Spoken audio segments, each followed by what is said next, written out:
भैया ये काय का जा रहा है, ये आप काय का जो है ना रसीदें काट रहे हो। तो मैंने उनको कहा, मैंने कहा माता जी ये राम मंदिर बढ़ेगा ना हमारा, तो उसके लिए हम जो है ना समर्पण राशि ले रहे हैं लोगों से, धन संग्रहित कर रहे हैं। तो उन्होंने मेरे को रोका और रोक करके उन्होंने मेरे को कहा कि भैया रुको। और उसने अपने पल्ले में से 10 का नोट निकाल के मेरे को दिया और हाथ जोड़ के मेरे को कहा कि भैया मेरे भी 10 रुपए लेके जाओ। हाँ, मैं बहुत भावुक हुआ और मैंने उनके चरण स्पर्श किए।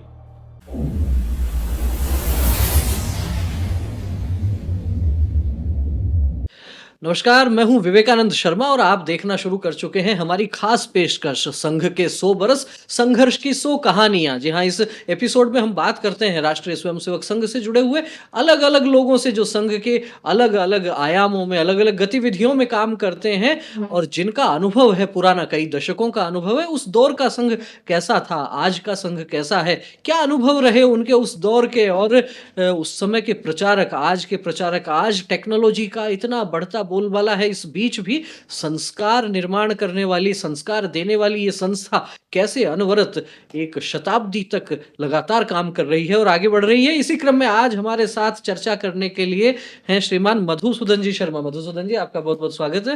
नमस्कार, जय श्री राम। मधुसूदन जी कालवाड़ के निकट भंबोरी के रहने वाले हैं और लगभग पिछले 4-5 दशकों से आप लगातार संघ के साथ में काम कर रहे हैं। जानते हैं, सबसे पहला आपका संघ का परिचय किस प्रकार से हुआ? मैं सन 78 में जयपुर 10वीं की परीक्षा देने के लिए आया था। तो ये भारतीय भवन के पास में खजाने वालों का रास्ता है, वहाँ हम निवास करते थे। गांव के 3-4 लड़के एक साथ रहते थे। तो शाम को हम थोड़ा कॉलेज से, जो प्राइवेट कॉलेज थी अपना, क्या नाम से, जोठवाड़ा थोड़ा रास्ते में आदर्श कॉलेज, वहाँ से हम छूट करके आते। तो 5 बजे हम यहाँ आ जाते खेल के मैदान में। तो यहाँ शाखा लगी हुई रहती थी। अब समझते हैं उस चीज़ को, तो उस टाइम उतना नहीं समझते थे। तो वहाँ खेल होते थे और हम वहाँ खड़े खड़े देखते थे। तो फिर हमारी भी इच्छा होती थी खेलने की।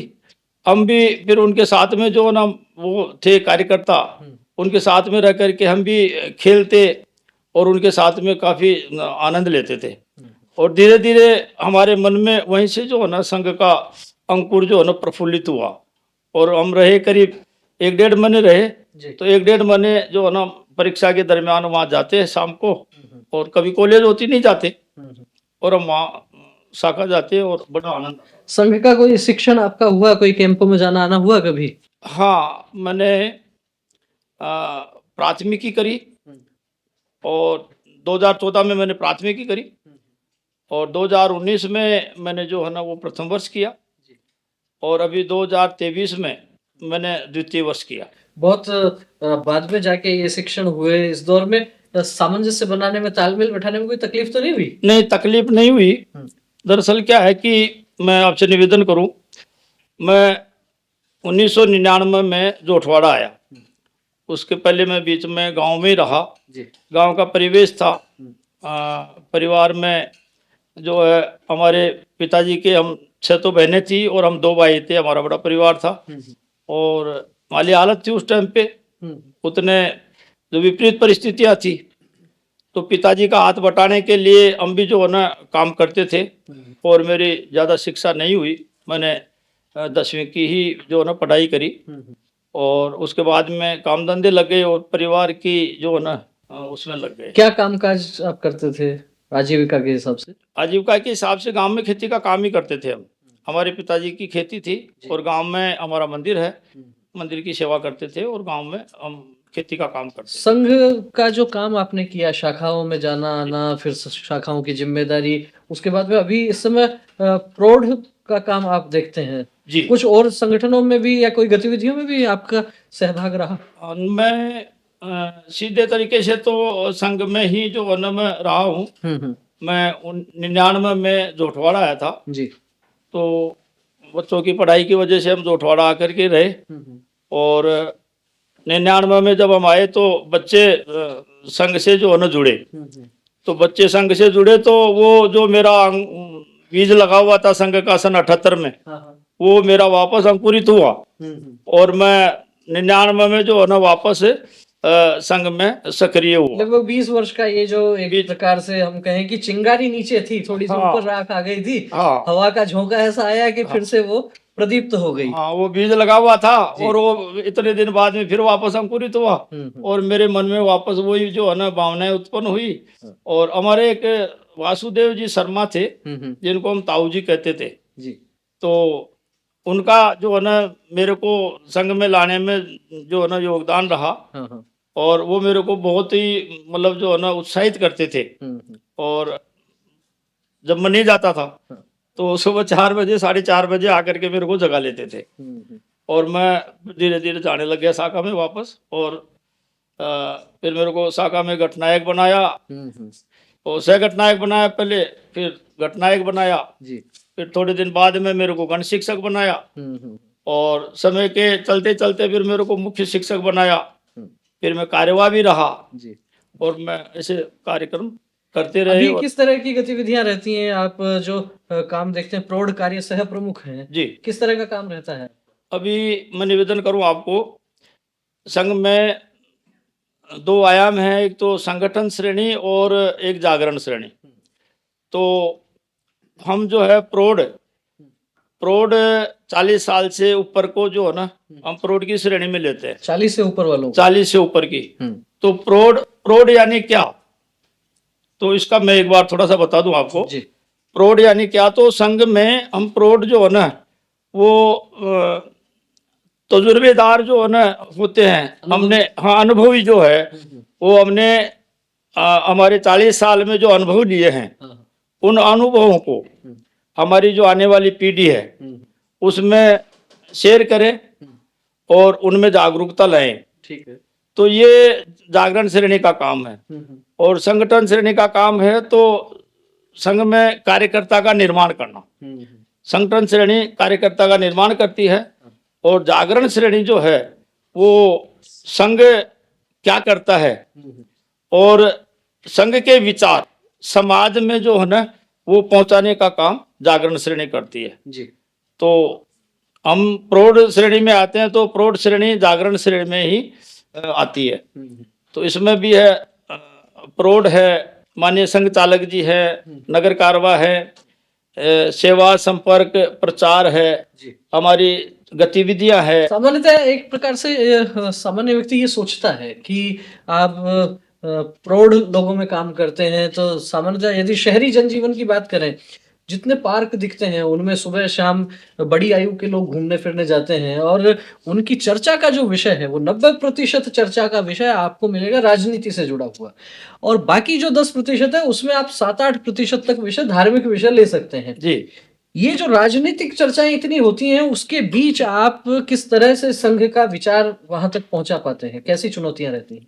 देखिए, संघ में हमारा जो है ना विचार पहुंचाने के लिए हमने एक तो हमारी सुप्त शक्ति और एक सज्जन शक्ति। सुप्त शक्ति तो हम जो है ना उनको लेते हैं जो हमारे संघ के पुराने कार्यकर्ता है जो किन्हीं कारणवश आज सक्रिय नहीं है और आज वो संघ में नहीं आ पा रहे, एक तो उनको जगाना और एक सज्जन शक्ति। सज्जन शक्ति से तात्पर्य हमारा ये है कि जो समाज के वरिष्ठ लोग हैं, जैसे कोई भी धार्मिक प्रवचन करने वाले हैं, किसी भी संस्था के पदाधिकारी है, किसी भी संगठन के जो है मुखिया हैं, जैसे विकास समितियों के अध्यक्ष हैं, अलग अलग श्रेणियों में, तो ये सज्जन शक्ति में जो है ना हम उनको लेते हैं। तो हम उन लोगों से संपर्क करते हैं। कैसा अनुभव आ रहा है काम करते हुए? क्या लगता है राजनीतिक चश्मे से देखने वाले लोगों के बीच में कई बार बहस नहीं हो जाती है? हाँ। आप संघ का काम करते हैं, भाजपा को सपोर्ट करते हैं, इस तरह के आरोप लगाते ही होंगे लोग स्वाभाविक रूप से। देखिए, समाज में सब तरह के लोग हैं और सब तरह की विचारधाराएं हैं, लेकिन सीधा सीधा हम जो है वो संघ के कार्यकर्ता हैं, हम राष्ट्र के लिए काम करते हैं हम भारत माता के लिए काम करते कोई अनुभव है आपका ऐसा संघ का काम करते हुए कि जिसमें आपको थोड़ा सा कहीं विरोध झेलना पड़ा हो, कहीं लगा हो कि नहीं ये मैं काम तो सही करने के लिए गया था, लेकिन ये तो सारे जो सामने लोग आ गए सारे विरोधी लोग हैं, कुछ सुनने को समझने को तैयार नहीं है। नहीं, जैसे अभी चुनाव हुए, मोदी जी के चुनाव हुए, तो लोकसभा के चुनाव हुए, उनमें हम गए। तो उनमें क्या है कि हम तो राष्ट्र के लिए काम करते हैं, हम समाज के लिए काम करते हैं, और हम किसी को जाकर के ये नहीं कहते कि आपको फला पार्टी को वोट देना है। हम तो यही कहते हैं जाकर के कि आपको राष्ट्र के हित में जो काम करने वाला है उसी को वोट देना है। तो कई बार ऐसा आया कि अरे साहब हम तो बीजेपी को वोट देते हैं, हम तो बीजेपी को वोट देते हैं। तो हम उनको कहते हैं, उनका जी देखो, जो राष्ट्र के लिए काम करता है, जो सनातन धर्म के लिए काम करता है, उनको वोट देना है। जो आपके लिए काम करता है उसको वोट देना है, और 100% मतदान करना है, और हमको वोट देना, हमारे परिवार को वोट दिलवाना, हमारे रिश्तेदारों को, हमारे दोस्तों को वोट दिलवाना, वोट से कोई वंचित नहीं रहे, ऐसा हम सबसे आग्रह करते हैं। संघ का काम करते हुए बहुत से प्रचारकों से भी संपर्क हुआ होगा, तो क्या लगता है कैसा क्या अनुभव है? वो लोग जो अपना घर परिवार छोड़ के पूरा समय देश और समाज के लिए लगाते हैं, संगठन के लिए लगाते हैं, जी, क्या कहना चाहेंगे? ये संघ के प्रचारक जो है वो एक संत की श्रेणी में आते हैं। वो बहुत अच्छा जो है ना, उनका कड़वा अनुभव होता है, घर बार छोड़ करके आते हैं, और सारा अपना जो है ना, कोई डॉक्टरी करके आते हैं, कोई इंजीनियरिंग करके आते हैं, कोई IIM से है। आपका बहुत से प्रचारकों से मिलना हुआ होगा, कौन से कुछ 2-4-5 नाम ऐसे बता पाएंगे जिनसे आप बहुत प्रभावित हुए हो? हाँ, जैसे निम्बाराम जी साहब हैं हमारे। क्या बात लगती है खास आपको उनकी? उनके जो है वो कार्य के प्रति समर्पित। कार्य के हाँ, गीत भी बहुत अच्छे गाते हैं। बहुत गीत भी बहुत अच्छे गाते हैं। हम्म, चरे वेती यही तो मंत्र यही है। तो मंत्र है अपना। तो बहुत अच्छा लगता है। क्या लगता है आगे जो अभी काम मिला हुआ है जी प्रौढ़ लोगों के बीच में काम करने का, जी। ये ठीक है, या संघ ने तो बहुत से आयाम ऐसे चला रखे हैं? सामाजिक समरसता है, कुटुंब प्रबोधन है, आपके गौ सेवा का काम है, ग्राम विकास है, पर्यावरण संरक्षण का है, जी, तमाम तरह के काम है। आपकी रुचि किस तरह के कामों में ज्यादा रहती है? अभी मैं जो है ना, योग व्यायाम और इसमें आसन, इसमें जो है ना मैं रुचि रखता हूँ। और मैं जैसे संघ के हमारे शिक्षण होते हैं प्राथमिकी, जी। उसमें मैं शिक्षक भी जाता हूँ। तो उसमें योग व्यायाम आसन इनका मैं शिक्षक रहता हूँ। कोई संघ की तरफ से कोई विशेष अभियान, कोई आंदोलन चलाया गया हो, उसमें किसी में कुछ सहभागिता कभी रही है आपकी?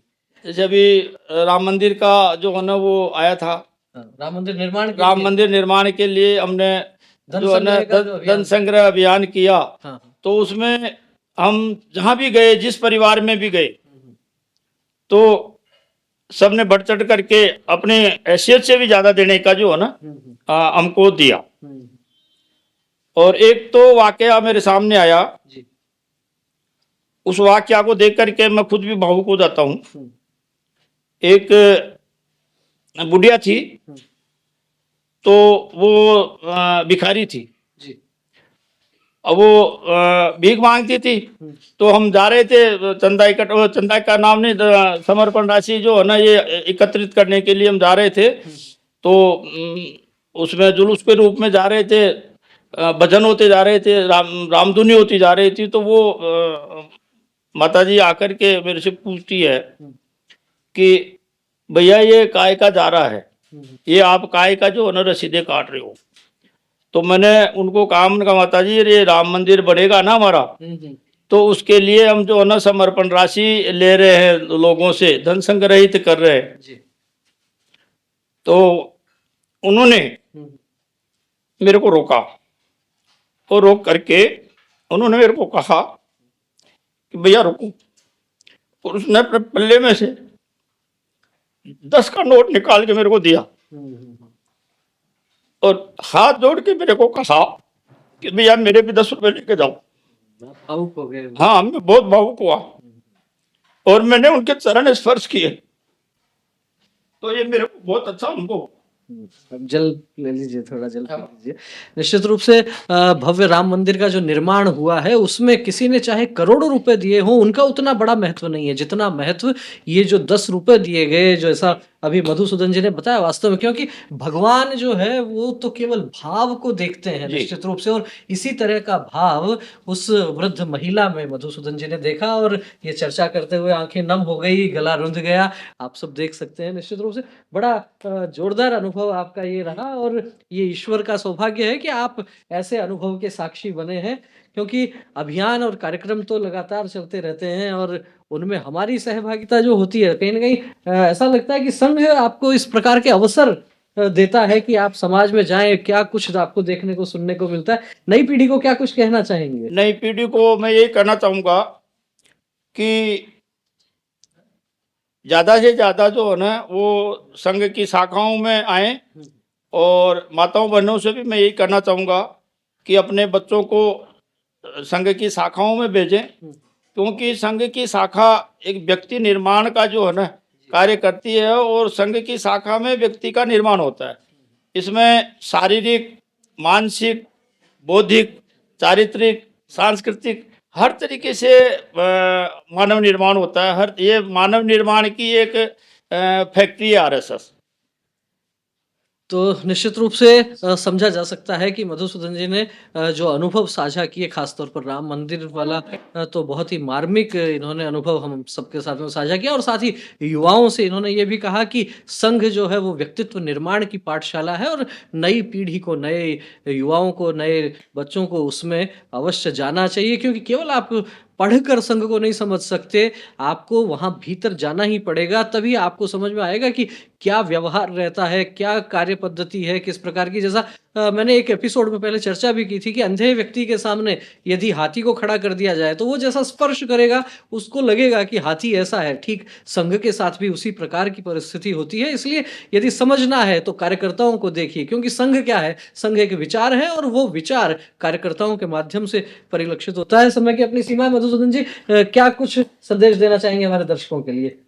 अभी भी मैं आंसू आपके जो है वो आंखों से टपकते हुए गालों पर आ गए हैं। नहीं, वो माताजी का जो है ना जी।